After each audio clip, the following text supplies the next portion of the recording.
Okay, so जब आप किसी को सिखाएं तो पहले उसको सीखिए, उस पर अमल कीजिए और फिर आप उस चीज को आगे बताते जाएं.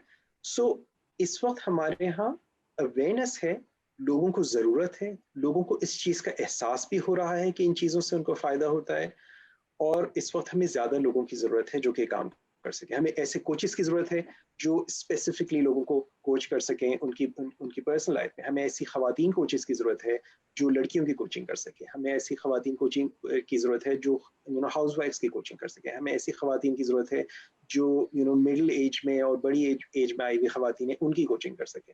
हमें ऐसी कोचेस की जरूरत है जो पेरेंट्स की कोचिंग कर सके. हमें ऐसे कोचेस की जरूरत है जो लोगों की फाइनेंशियल इश्यूज के लिए कोचिंग कर सके. हमें ऐसे कोचेस की जरूरत है जो बच्चों की एजुकेशन के हवाले से उनकी coaching. There's a huge potential, और ये किसी भी एक इंसान के लिए मुमकिन नहीं है कि वो कर सके. So अब एक चीज, और क्योंकि बहुत सारे लोग हो सकता है आप किसी तवज्जो से देखें, वो कोचेस, वो ट्रेनर्स, एक चीज अपने जहन से निकाल देना कि कोई आपका कॉम्पिटिटर है. There is no competition here. There is absolutely no question of competition.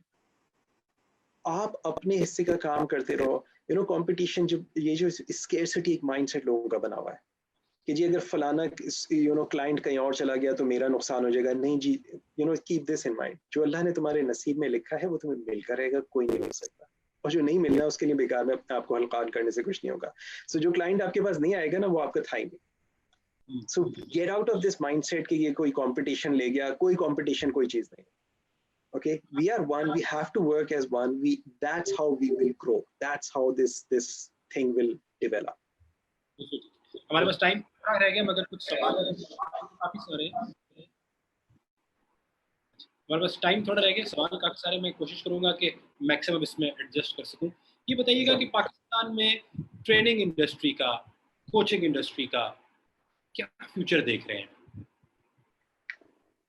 Very bright, very a huge potential for those people who are entering now. It's a huge potential.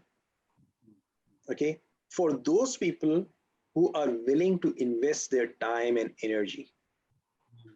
और मैंने पिछले 23 साल में ऐसे भी बहुत से लोग देखे हैं जो आए, बड़े जोशो खरोश के साथ आए, और within 6 months, maximum 2 years, they were out of scene. Okay, ऐसा नहीं होगा अगर आप आज ट्रेनिंग के अंदर, कोचिंग के अंदर आएंगे और 6 महीने में आप कोई मिलियनर बन जाएंगे. हो सकता है 6 महीने तक आपको कोई पहचानता भी ना हो सकता है आपको 6 महीने क्या साल भर भी अपने घरों के बिल देने की. मैं NLP ट्रेनर बन चुका था.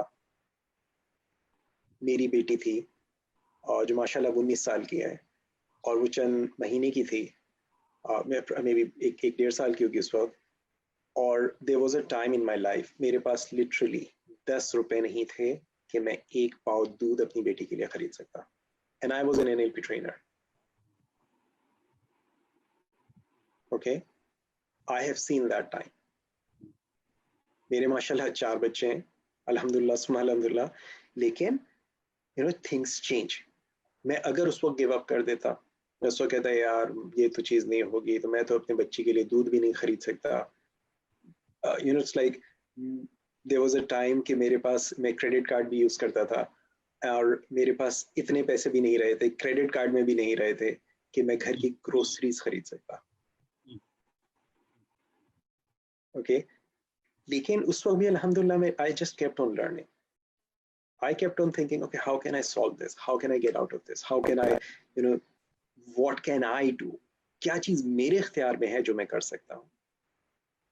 सो अपने ऊपर काम करते रहो, अपनी प्रैक्टिस को जारी रखो, बीज डालते रहो.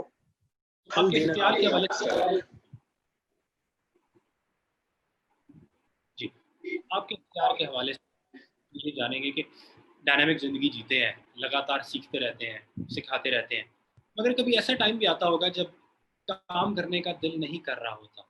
तो वैसे में आप फिर अपने आप को, खुद को काम के लिए कैसे मोटिवेट रखते हैं? फर्स्ट, आपका जो एंड है मैं इसको पहले क्लैरिफाई कर दूं.